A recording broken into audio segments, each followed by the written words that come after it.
You are listening to the Overcome Pornography for Good podcast, episode 34, Belief Plan.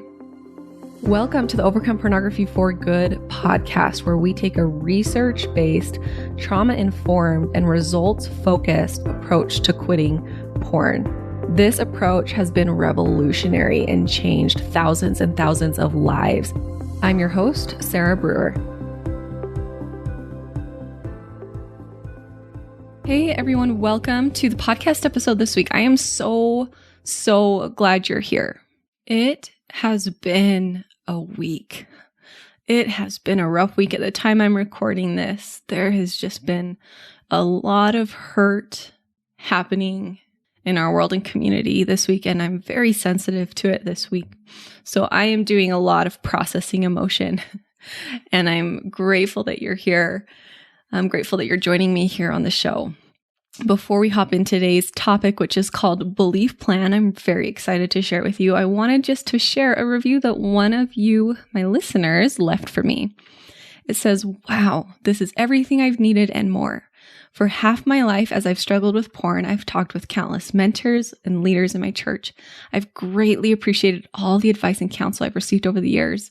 But now after listening to Sarah's podcast, I've come to the realization that those things have only ever acted as band-aids and temporary solutions, whereas the things Sarah teaches are permanent solutions that truly, as the podcast is titled, helps us to overcome pornography for good." It's also been eye-opening for me as I've told my girlfriend about this podcast who doesn't struggle with porn. She too has listened to every episode and benefits from the principles taught. It's truly a podcast everyone can benefit from. Forever grateful for the new way of thinking and feeling this podcast has provided for me. Thank you so much for leaving me that review. I am so happy for you and so proud of you for creating this permanent solution in your life. And I know anyone can do that with these principles. I also get that message a lot that this is for everyone. Like anyone can come and listen to this. You don't have to be struggling with pornography. And absolutely, I agree 100%. I use all of these tools every day in my life, and they apply very, very well to pornography. So let's talk about our topic today, which is a belief plan. A belief plan is just a plan that you create of what you want to believe. It's a way to very intentionally create new beliefs for yourself. Okay, if you remember, I don't know if I've talked about this in the podcast before, but a very, very simple way of how to change beliefs. I talk about this a lot. If you're in the program, you hear me say this all the time. How you change beliefs is first you just recognize that a belief is just a thought that you think over and over and over again. That's it. Sometimes we get all up in our minds and we think a belief is something that's really deep inside of me and I have to root it out and I can't change it and it's just too much in there. But really all a belief is something that you've thought over and over and over again. And so it's just something that your mind believes a little bit more naturally. It's a belief just because you have a pattern of thinking it over and over and over again. So in order to change beliefs, you just have to think different thoughts over and over and over again. It really is that simple. Now, don't misunderstand me. It's simple, but it's hard and it requires a lot of inner work, right? If it was so easy, there wouldn't be a need for coaching or for therapists or for any of this inner work that we did. So simple can be a little bit of hard work and a little bit tricky. And it just depends too. Like I don't want to say that and put a limit on you. Sometimes beliefs are very easy to change. Sometimes I hear a sentence or a thought or a belief and it resonates with my spirit so strongly that I just believe it like that. Other times it's a belief that I know would be good for me and I want to start believing, but I really have to work on it and practice it and work towards it. That's what a belief plan can help you do. So to change beliefs is first you want to notice what your beliefs are, recognize the belief, recognize that it is a belief and it's not just a fact. 2, question it, question that belief, be willing to be wrong about the belief. And then number 3 is practice a new belief. So a specific example, maybe you have the belief, I can't quit pornography. You want to 1, recognize it and notice that it's a belief and not just a fact. We cannot go to the courthouse and prove that you can't quit pornography. In fact, we probably have a better chance of proving the opposite. Okay. But it's not something that we can just prove. It's not just a fact. So recognize it as that. Recognize it as a belief, as something that isn't just true. Number 2, question it and be willing to be wrong about it. Even just ask yourself, am I willing to be wrong about this belief? Am I willing to be wrong about my belief that I can't quit pornography? If you're just willing to be wrong, it'll take you so far. I think of the scripture, if you have faith as a grain of mustard seed, you can move mountains. It's the same principle here. If you're just willing to be wrong about those beliefs, you can move those mountain beliefs that seem so big. So am I willing to be wrong about this belief that I can't quit pornography? Yes. Question it a little bit more. How could I be wrong about it? Other people quit it. Other people who have looked at it longer than I have quit it. And I don't care how old you are. I guarantee you there's someone who struggled with it longer than you have and has been able to quit it. And then lastly, you want to practice a new belief that feels a little bit more believable to you. If you can't go from, I can't quit pornography to, yes, I can totally do this. You can start to practice the belief. Maybe it's possible for me to quit. Maybe it's true that I can quit. Other people have quit and so can I. As long as I never give up, I might be able to quit this. And you practice that thought. You practice it over and over and over and over again. And that's how something becomes a new belief, because you start thinking that enough times and it becomes your new belief.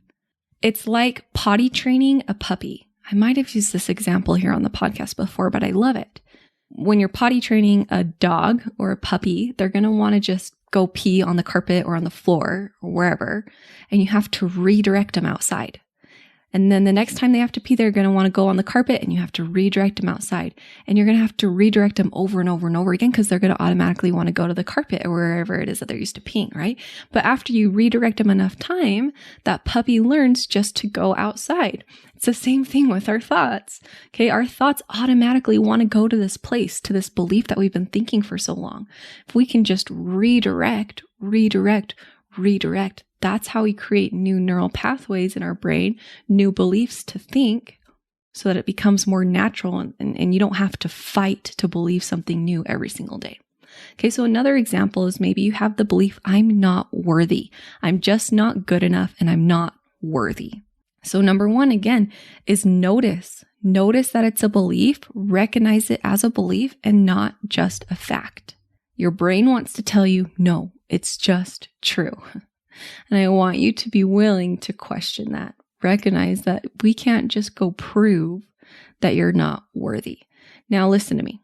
I'm going to do a whole podcast episode on worthiness for you guys because we get confused. We think that temple worthiness is the same as worthiness. If you're not a member of the LDS Church, you might not know what temple worthiness means, and that's okay. But for those of you who are members of the church, temple worthiness does not equal overall worth, overall goodness, overall worthiness. In fact, Julie Hanks, when I interviewed Julie Hanks, I loved how she said, I wish we would get rid of that word worthiness and say preparation instead. I'm temple prepared instead of temple worthy. They're not the same. Okay. So that might be a belief that you have, is if I'm not temple worthy, I'm not as worthy as I could be as a person. It's just not true. So notice that that's a belief, not just a fact. Number 2, be willing to be wrong about it and be willing to question it. Maybe I'm wrong. Maybe I'm wrong that I'm not worthy. Are there other people that I know that I love and adore and would call them worthy humans who are struggling too? Who are maybe struggling with the same thing that I am, or maybe struggling with something that in my mind I would consider worse. I guarantee you could think of someone that you love and adore and that you think is very worthy and they are struggling just like you are. So maybe you can apply that to yourself as well. And then number 3 is you just practice. You practice your new belief. You practice thinking differently. Maybe I am worthy. Maybe I am good enough.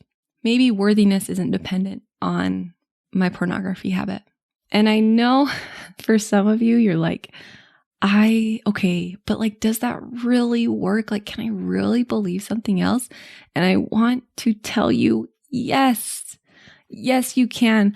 I thought the same thing I specifically had the worthy one. Like, I can't believe I'm worthy unless I'm doing all these things. And in fact, I heard someone, maybe in general conference, I don't even remember, like someone say, sisters, you don't have to do anything to be worth more. And I was like, bull crap. I don't believe that.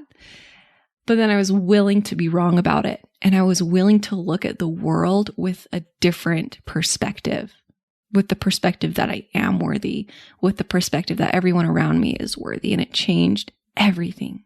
Okay. And I want you to remember that our beliefs determine what we do in our lives, and our beliefs determine how our lives turn out. Okay. So for example, I have clients who will quit pornography, not want pornography, be done with it, but then a couple weeks later start viewing pornography again.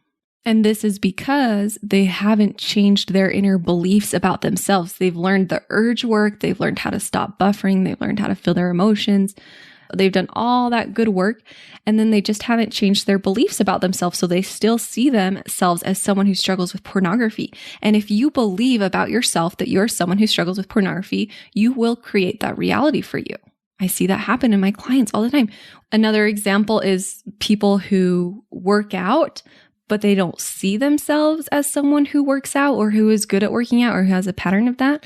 They usually aren't able, and I'm speaking from experience, they're not able to work out for longer than just a couple of weeks because it's so incongruent with what they believe about themselves. But as they start to believe and see themselves as someone who prioritizes working out, they start to create that life. Another example is money. This is so common with money.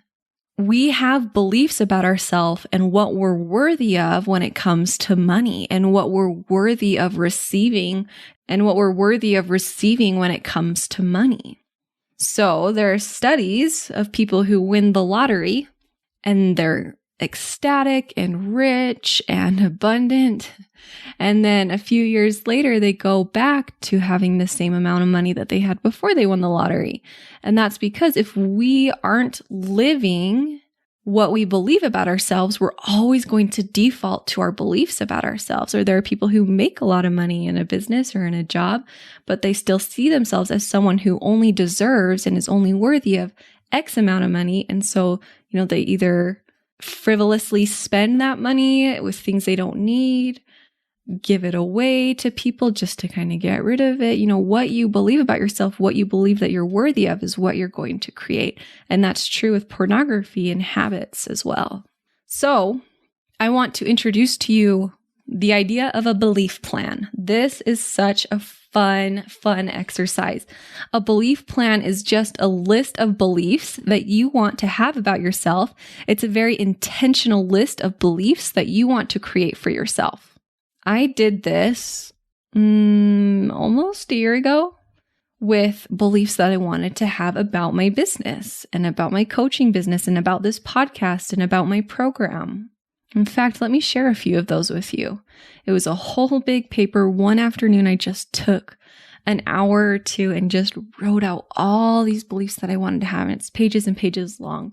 Some of those beliefs are stuff like, my program is the best place for people trying to quit pornography. My clients get incredible results and I receive celebrations from them daily. I am a thought pioneer in this space. No one can help these people like I can. A lot of thoughts like that. And I'll tell you, I put in my calendar to write out that belief plan, and then I put in my calendar, look at it 6 months later. And I looked at it 6 months later when it showed up in my calendar recently.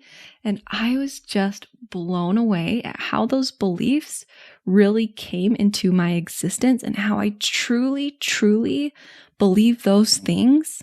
It's not like something I have to work towards believing. It's just something that comes naturally to me. And I'm like, yes, that is true. My program is the best place for people to quit porn. And I tell people that all the time. I'm like, you will not find a program like this that gives you this much help for this price. And you will not find a program like this that gives you the quality of help that we give you here.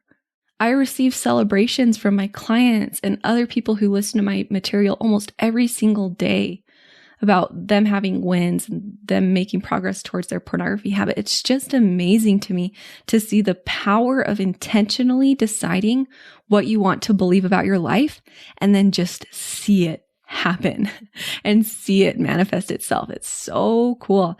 I, did so much work before I even started coaching other people. I did so much work on myself. And I would always practice, thinking better things about myself because it was my default to be pretty negative about myself. And I remember a moment this last year where I was driving in my car and I remember the exact road I was driving down and what gas station I was passing. And I just noticed my mind automatically going to, "You're doing such a great job. So proud of you. Look at where you are in life. Look at what great things you're doing. You live such a beautiful life. You're so important. You're so good." I noticed my brain just telling me these wonderful things. Like I had a big sister right next to me in the car who just wanted to build me up. And it came very naturally. It didn't come with a lot of effort from myself. And I realized that that's because of all the work I did in the past to start intentionally talking to myself that way. Now, I'm not perfect at it. And as humans, it's always going to be 50-50, and there's always going to be a part of our brain that tells us that there's something wrong. But the more that you practice, the more natural it becomes. So that's the idea of a belief plan. Now I have a new belief plan that I need for other areas of my life that I want to work on. So I want you to do a belief plan for quitting pornography. I want you to take out a piece of paper and a pencil, or just pull out, I like to do it on my computer, and just ask yourself, what beliefs do I need to have to make quitting porn a reality for me? And then just write and intentionally set those beliefs. You can come back and practice them occasionally, or you can just kind of let them sit and put in a reminder for a month away to go look at them again. Whatever feels the best to you. What I do know is that just this exercise of sitting down and writing out what you want to believe about yourself, I don't know how it happens, but I do know that it just creates change. It's like setting an intention, and then in the background, your mind and your brain and your spirit start working on it for you. So let me give you some ideas of what you could put in your belief plan. I am in control of my mental and emotional life. I can breathe through and feel any urge. I get better and better at feeling my urges every single day. God is on my side, and because of that, I can't fail. Failure is not having slip-ups. Failure is deciding to stop trying. I'm supposed to struggle with this. This is a trial. This is a trial in my life, and it's worthy of compassion and love, just like other trials. This next belief came from one of my clients. I asked him if I could use this when I was doing this podcast. He did a belief plan and he shared it with me. I love this. He says, "The worst case scenario is the launch pad of future success." I love that. I can get comfortable with being uncomfortable. It is not all or nothing. Success comes from somewhere in the middle. I am in control of an all or nothing mindset. What I truly want, what I truly desire in life is what I am capable of achieving. Like, what if that was true? What if you asked yourself, what do I really want? Like, when I stop and think about what I want for my life, what if all that desire was assigned to you, that it's something that you're capable of having? I really believe that. I have everything I need to quit porn, or I can find everything that I need to quit porn. The answer is out there and I can find it easily. My overall worthiness is not dependent on my pornography habit. I can teach my brain how to think. It feels better to feel my feelings than it feels to buffer with pornography. So this is a space a lot of you are in. You're like, I don't know if I just want to go feel my feelings. I'm afraid to quit porn because I don't want to feel my feelings, because you think that it's going to be worse to feel your feelings than it's going to be to buffer with pornography. I want you to try on this new belief that it's easier and it feels better to feel your feelings than it is to buffer with pornography. Quitting porn gets easier every day, and I have more power over this than I currently believe. Okay, there's some ideas for you guys. As you go through this exercise, I would love to hear about your belief plans and see them. So feel free to email them to me at contact@sarahbrewer.com or send me a message on Instagram and let me know about your belief plan. All right, you guys, I love you so much. I hope you have a great week. Keep up the good work and we'll talk to you later. Bye-bye. I want to invite you to come and listen to my free training called How to Quit Viewing Pornography, even if you've tried in the past. If you like the podcast, you will love this free training. We talk about, number one, how to not rely on willpower or phone filters so that you can actually stop wanting pornography. Number two, how to guarantee that you won't fail no matter how many times you've tried in the past. And number three, how to feel good about yourself while becoming someone who doesn't struggle with pornography. You can access this training at sarahbrewer.com/masterclass.